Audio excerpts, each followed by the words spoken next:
The Lady of the North is a massive land sculpture officially called Northumberlandia.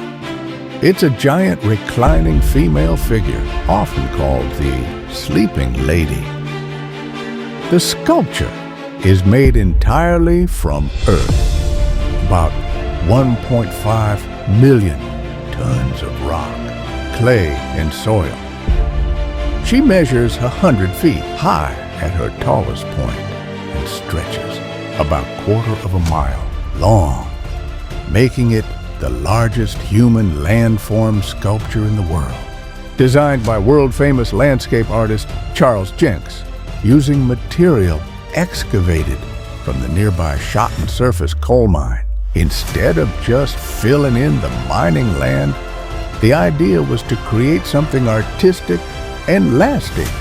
The site is publicly accessible, with footpaths winding over the figure, letting visitors walk along her curves, face, and even to the top of her forehead. Nicknamed Lady of the North because she resembles a reclining goddess watching over Northumberland.